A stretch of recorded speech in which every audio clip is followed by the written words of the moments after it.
પ્રકાશજી, જય સચિદાનંદ. 11 જુલાઈ, 11મી જુલાઈ લૌધપણું ન કરાય. મીઠું વધારે પડી ગયું હોય તો કઢી ખારી થઈ ગઈ છે એમ ના બોલાય.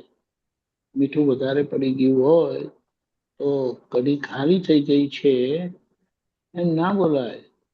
પણ મીઠું ઓછું નાખજો એમ કહેવું. પણ મીઠું ઓછું નાખજો એમ કહેવું.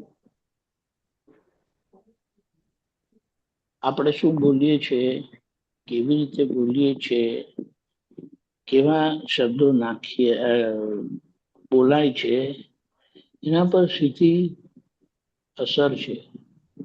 એટલે અહીંયા જે દાદાએ કીધું કે મીઠી કઢી ખારી થઈ ગઈ છે કરીને કહીએ એટલે સીધું એટેક કરીએ છીએ આપણે. હવે આપણને જે 9 કલમોમાં પહેલી કલમ માટે કીધું કે કોઈનો અહમ ન દુભાય, ન દુભાવાય કે દુભાવા પ્રત્યે ન અનુમોદાય. એટલે જ્યાં કોઈનો અહમ દુભાય તે આપણા માટે, આપણા સુખ માટે નથી. કેમ નથી? એમ કીધું કે આ શરીરથી બહાર કોઈને દુઃખ જાય તો એ સેટલમેન્ટ માટે પાછું દુઃખ તમને આવશે. અને જો કોઈને સુખ જાય તો તમને સુખ આવશે. એટલે પોતાના સુખ માટે આ કરવાનું છે. એટલે આ રીતે આપણે કહીએ અને એક ઇંગ્લિશમાં એમ કહીએ કે કોઈ પણ વસ્તુ સારી રીતે કહી શકાય છે. પણ જે રીતે પેલામાં આક્ષેપ છે સીધો, ખાલી થઈ ગઈ છે, ખબર પડી તમને? વ્યાખ્યા વગર આમ જ આપી દો છો. કઈ કઈ બીજું બધું બોલીએ છીએ આપણે.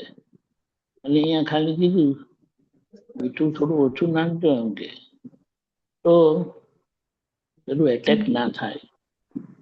અને આપણો તો જે દાદાએ કીધું જીવન મંત્ર છે, પ્રાપ્ત મન વચન કાયાથી આ જગતના કોઈ પણ જીવને કિંચિત માત્ર દુઃખ ના હો, ના હો, ના હો. વિતરાગોનો કેન્દ્રવર્તી સિદ્ધાંત, મોક્ષે જવા માટેનો આ જ સિદ્ધાંત, સંસારમાં સુખી થવાનો આ જ સિદ્ધાંત. દાદાએ તો એટલે સુધી કીધું છે કે જે આ ભાવ ઉપર આવ્યા છે અને કોઈને કિંચિત માત્ર દુઃખ આપવું નથી એવું નક્કી કર્યું છે, એમને તો હું ઉચકીને મોક્ષે લઈ જઈશ એટલે સુધી કીધું. એટલે બીજા લોકો જે દાદા પાસે આવે છે એમને કોઈ પણ ધર્મ વાળા હોય આ તો સમજે એવી છે, સમજાય એવી વાત છે. પણ બહુ સારી રીતે આપણી આખી આંતર ભૂમિકા બહુ થોડા સમયમાં આખી પરિવર્તન થઈ જાય એમ છે. જ્યારથી આપણે ભાવ કર્યો કે કોઈને કિંચિત માત્ર પણ દુઃખ ન હો, એ બહુ મોટી વાત છે. અને આપણે તમે નક્કી કરો અને ઓબ્ઝર્વ પણ કરશો તો તમને ખબર પડશે કે જ્યારથી આપણે એમ નક્કી કર્યું છે ને એમ કોઈને કિંચિત માત્ર પણ દુઃખ ન હો, તો એક જાગૃતિનું ધોરણ આપણું વધી ગયું છે, જબરજસ્ત વધી ગયું છે. અને એ પાછું કેવું કે ધીમે ધીમે આપણી એ જાગૃતિ કોઈને દુઃખ ના હો ત્યાં બધી ભૂમિકા પર આવે, જીવન વ્યવહારમાં આવે. અને અહીંયા જે આ રીતે કીધું છે એટલે અહિંસા કે એને શું કીધું, પરમો ધર્મ, અહિંસા પરમો ધર્મ. એટલે પહેલો અને છેલ્લો ધર્મ અહિંસા છે. પણ આ ખાવાની બાબતમાં જે આવી રીતે ભૂલ કઢાતી હોય છે અને તે ટેબલ પર જ ધમાલ થાય તો એ કહીને ટેબલ પર ધમાલ થવી ના જોઈએ. કારણ કે જે આવ્યું એ આપણા હિસાબથી જ આવ્યું છે. પણ આ રીતે રહેતા આપણી જાગૃતિ વધે અને આપણાથી કોઈને કિંચિત માત્ર પણ દુઃખ ના થાય. આપણે આ બહેનોને પૂછીએ, તમારા ઘરે આવું કોઈ દિવસ થયેલું કે તમને કીધું હોય કે કડું ખારું થઈ ગયું છે કરીને? બોલો.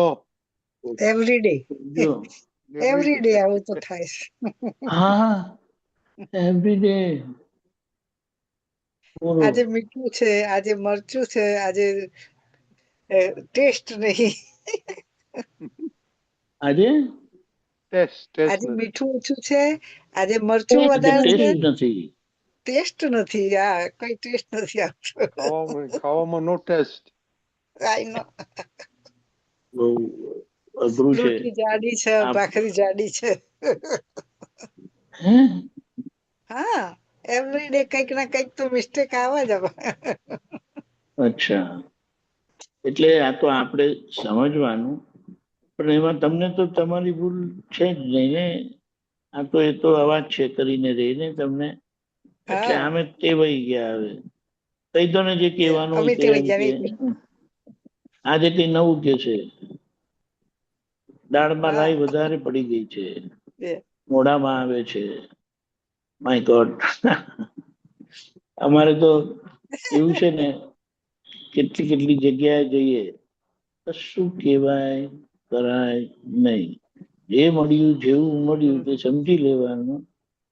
પૂછે તો કહેવાય, ના પૂછે તો પછી જે સંભાવે નિકાલના ધોરણમાં આવે એ પ્રમાણે લઈ લેવાનું. પણ બીજા કોઈ કીધું ને, બીજા કોઈ નથી ને? બધા અચ્છા કહીને બધા બે કામ કરતા હશે એવી રીતે, બ્રશ કરતા કરતા સાંભળે. વાંધો નહીં, જે હોય તે. પણ અમારે તો મને જ આપણે કેવું પડે. હા, શું? અમારે તો મને જ કેવું પડે, દિનેશભાઈ કશું બોલે નહીં. મીઠું બિલકુલ ના હોય તોય, ખાંડ ના હોય તોય.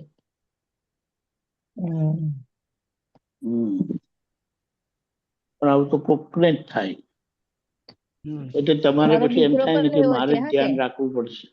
હા, મારો દીકરો પણ એવો છે, એ પણ મેથીની ભાજી મીઠું ના હોય ને તોય ખાઈ લે, બોલે નહીં. પછી હું ખાઉં ને એટલે હસે પછી. એટલે મેં કીધું આ તમે બે બોલતાય નથી, મીઠું બિલકુલ નથી મેથીની ભાજી શાકમાં, તો પણ નહીં બોલે બેવ. સારું છે. પણ હમ આજે બાબત જે દાદાએ કહી છે ને કે ખાવાની બાબતમાં બિલકુલ બોલાય નહીં, એ પાછળ બહુ સરસ સમજણ છે કે કેમ મારો કરીને. દીકરો એવો જ છે. કારણ કે સામાનું મન, સરોજબા તમારું મન તૂટી જાય છે પછી આવું? તમે તો એકદમ હસતા હસતા બોલો છો ને. તૂટી જાય ને હસીએ, પછી અમે હસીએ કે હા એ તો બાપરે, રોજનું થયું છે હવે. સારું છે. કાલથી તમે જ બનાવી લેજો એમ નથી કેતા ને? ના, એવું તો કઈક એવું તો કહેવાય. ના, એવું તો ના કહેવાય, જોજો. પણ આવું છે એટલે આ દાદાએ જે આખું પ્રેક્ટિકલ અહિંસા કેવી રીતે પાડવી, કોઈને કેમ કરીને કિંચિત માત્ર દુઃખ ન થાય, એમાં આખો અહિંસા નું મહાવ્રત આવી જાય છે. એ બહુ જબરજસ્ત આપ્યું છે.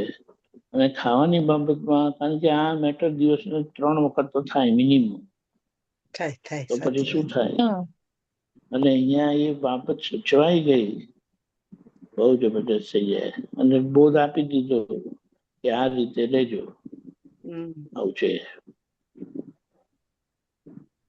રેડી દાદા બોલતા નથી. તમે કોઈ દિવસ ટેબલ પર બૂમ પાડી છે? ના, મારાથી જ બોલાઈ જાય. ના, મારે બોલવાનું જ નહીં, જે આવે એ ખાઈ લેવાનું. પેલો પ્રિન્સિપલ. પણ તરુબા બહુ સારું બનાવે છે. યસ બહુ સારું બનાવે, પણ વન્સ ઇન અ વ્હાઇલ આવું આગુ પાછું પણ આપણે બોલવાનું નહીં, આપણે જમી લેવાનું. ત્યાંથી દાદાનું જ્ઞાન મળ્યું ને, ફ્રોમ ધેટ વેરી ડે શું બોલવાનું, અને છોકરાઓને કહેવાનું. પછી એમને ખબર દાદા પડે તો દાદા કંઈક બોલે પછી. હે શું કહે? એમને ખબર પડે કે કંઈક આવું ગડબડ છે તો એ બોલે હા પછી તો કે કેમ પૂછે કીધું કેવું નહીં હતું, મને. કેવું હતું? મેં કહ્યું બહુ સરસ. એક જ સેન્ટર જવાબ. કે બહુ આમ થઈ Very good. ગયું. મેં કહ્યું બહુ સરસ. એમ કરીને આપણે અને છોકરાઓને પૂછે ને, અમે કારમાં લઈ જાય સ્કૂલ સોકર બોકરમાં, શું છે આજે ખાવાનું, whatever is on the table એ ખાઈ લેવાનું. This is it. That was standard answer. બરાબર છે. શું કારણજી તમે કઈ બૂમ પાડો છો? એમને અનમ્યુટ કરો ને. આવી ગયા છે. આવ્યા છે. હેલો. હા બોલો. હા ના, ખાવા માટે તો એવું બહાર બૂમ નથી, પણ અંદર થોડું ક્યારેક એવું થઈ જાય એવું છે. રાઈટ. અંદરથી અમુક વસ્તુ અમુક બરાબર ટાઈમે છે. એક્સેપ્ટ નથી થતી, પણ બહાર ના આવે. બહુ સારું જુઓ. હમ. એટલે બહુ સારું છે. એટલે આના દાદા થકી આપણે જ્યાં મળ્યું છે ને, એ બધાને એક જાગૃતિનું ધોરણ તો વધેલું જ છે, અને ધીમે ધીમે કરીને બોલવાનું ના થાય. અને બીજું બોલે જેમ સરોજબા, બીજા ઘરમાં બધા મહાત્મા જ હશે ને સરોજબા? જી હા મહાત્મા જ તો પણ હા, એટલે કોઈ એવું આવે તો આમ કઈ શીખામણ નથી આપતા ને તમે? છે. ના દાદા આપણે બોલવાનું નહીં. બોલો એવું પડે. જય સચ્ચિદાનંદ. જય સચ્ચિદાનંદ. હસમુખાજી તમારે કઈ કેવું છે? ના બસ.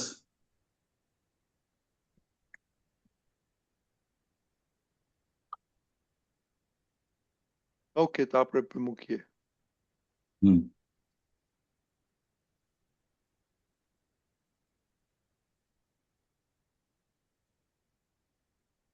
Okay, we can start. જય સચ્ચિદાનંદ. પ્રાતઃ વિધિ. શ્રી સિમંદર સ્વામીને નમસ્કાર નમસ્કાર નમસ્કાર. શ્રી સિમંદર સ્વામીને નમસ્કાર નમસ્કાર.